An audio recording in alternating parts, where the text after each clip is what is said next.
everyone, this is me, Jyotika Bedi, founder of Happiness is Love. We make relationships better. Today I'm going to talk to you how to help kids who self-hate or use negative self-talk. We do it as adults as well, but nobody really teaches us how should I counter my negative self-talk. How to help my child so that my child can boost his or her self-confidence and self-esteem.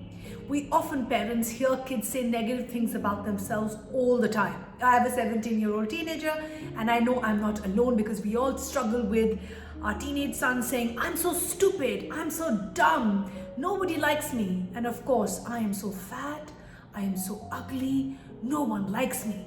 Sometimes these things are just throwaway lines. However, they may have a harmful impact. But what experts call negative self-talk can also reflect an unhealthy tendency in children to think the worst of themselves. And this can lead to a sign of something very, very serious.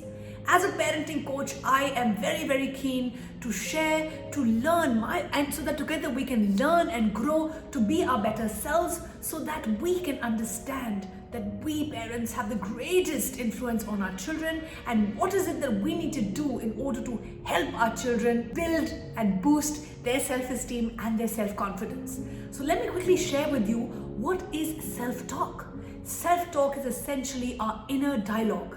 It can be a way of narrating what is happening around you, your language, practicing your language and guiding you through your various tasks.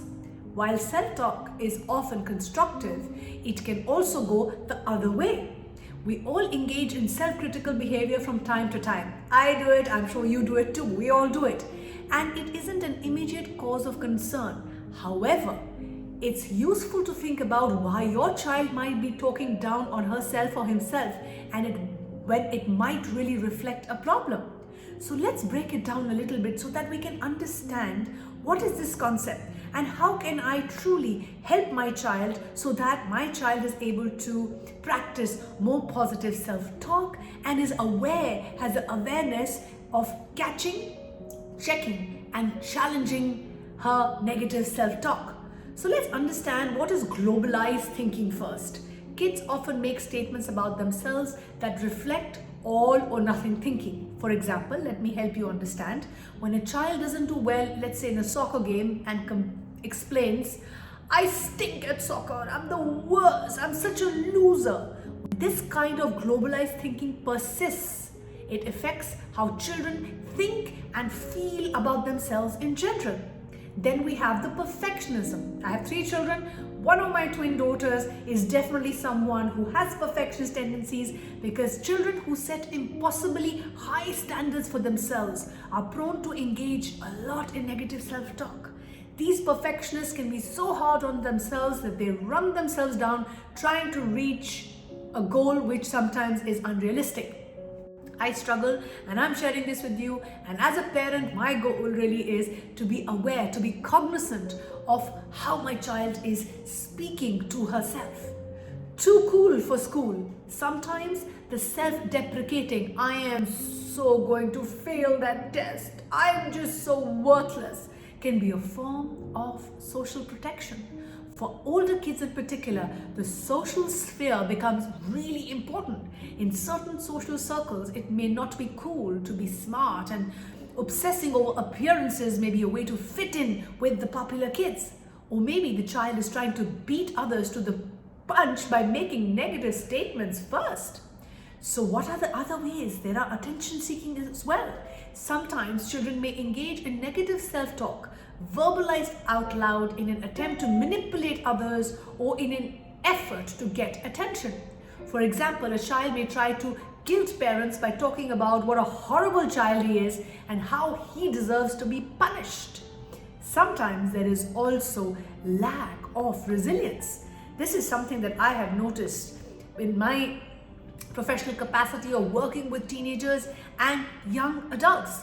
In some cases, self-critical thought can be an indication of lack of grit or resilience, as some psychologists refer. If children regularly respond to disappointments with negative self-talk, that is out of proportion to a particular disappointment, this can lead to avoiding sudden experiences as well as lack of motivation to preserve themselves in the face of difficulty.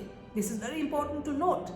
Bullying. If a child is being picked on, it can be easy for her to internalize the insults aimed at her. For instance, let me share with you a client, and let's call her Seema. Mom of a 17-year-old daughter says her daughter's negative self-talk emerged when she was 13. They made fun of her. And I remember Seema sharing this with me and being very, very upset. After a while, she would believe that the bad stuff her classmates were saying was true of her. She would always say that she's ugly. And her daughter complained that her lips and her nose were too big, her hair were too curly. It's hard watching our children battle with these demons, and Seema's not alone. We all have faced this. So it's very, very important as parents to understand that we have a lot of forces working against us, but it's really on us. The way we talk to a child, the way we build our child, the words that we use has a profound impact on how our children see themselves.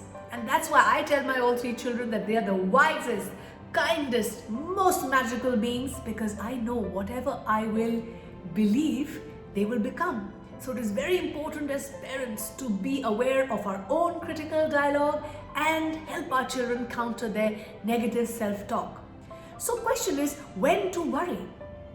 In isolation, negative self-talk is natural and not a cause of concern, but it can also be an evidence of low self-confidence, low self-esteem, a learning difficulty, anxiety, or even some signals of depression.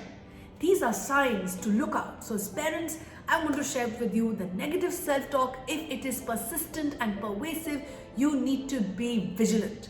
It is not based in reality. For example, your son gets invited to play dates but still frets that no one likes him. It is impacting a child's relationship or schoolwork. Your daughter's eating and or sleeping patterns have changed. She's making persistent, vague remarks like "I don't feel well" statements in the absence of physical symptoms. Seema noticed many of these signs in her daughter as a negative self-talk, which actually was leading to depression. She would not care about her appearance, then it went to the extreme where appearance was all that she cared about. She didn't do her homework, lost weight, and wanted to be in bed all day. These are warning signals that we parents need to be aware. So what parents can really do to help? Here are some ways to free children from negative thinking and stir them away from destructive self-talk to more constructive, positive self-talk. Listen and validate. It can be tempting to ignore it when a kid first expresses negative feelings, but we would recommend never just brushing off those kinds of comments, even if they're kind of silly or not based in any kind of reality. Instead, offer a safe place for your child to come with his or her concerns to find out what is going on. Offer a realistic approach. We advise against battling critical self-talk with overly optimistic, positive thinking, and I am guilty of the same. So we would advise against this critical self-talk, which sometimes becomes overly optimistic or too, let's say, toxic positive thinking. And we recommend a more positive approach, realistic approach. So if a child says she's sure no one will talk to her on her first day at a new school, you don't want to say the first day of school is going to be great and you're going to make 1,000,000 friends. Instead, you can offer the first day of school might be a bit scary, I understand. But as you settle in, you will be likely to make more friends, and I promise you, you will grow to love it. Put in a context. Adults can help by talking with children in a way that contextualizes their experience and offers a broader perspective. Help them identify specifically what upsets them. So, for instance, I would like to share that let's say a child made a mistake and is using self-critical statements. Acknowledge that one bad experience doesn't equate being the worst at something. And as parents, this is very, very important. And I've been guilty of the same, where I've not been able to offer them the support that they need, especially in moments when they are feeling very self-critical. Model realistic and positive self-talk. Try to stop saying self-critical things about yourself too. Don't fixate on mistakes you made or worry out loud about your weight all the time. We want to model positive body positivity and positive self-esteem to our children, because the greatest gift we can give our children is to be what we want them to be. So make sure that you are the model who is showing to them how to combat negative self-talk and be that model for your children. Correct the record.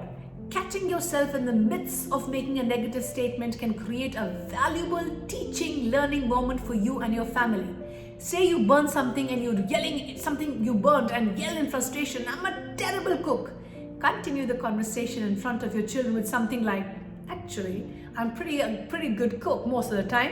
However, I'm human. I just messed up this dish, but I'm not going to let this stop me from cooking in the future." This is a beautiful way of demonstrating positivity to your children. Touch base with school. If your child is in school, check in with the teachers about what you're hearing. Getting their perspective can help you see a more complete picture. This kind of information will be useful later and will help you, especially in your evaluation. Last but not the least, seek professional help. If your child's behavior is persistent and negatively impacting your child's life, or it's linked to other troubles in the child's shifting in mood and behavior, it might be a time to obtain a diagnostic evaluation to help you determine what is causing the problem. It's time for a emotional or mental health checkup, as I call it. And it is time for you to reach out to a professional. And this is what we do at Happiness is Love. We work with parents, teachers, couples, individuals, teenagers, professionals, young adults, everyone, so that together we can learn, share, help and support each other and be our bestest, grandest versions. I hope this video was useful to you. Keep smiling, keep shining, keep inspiring.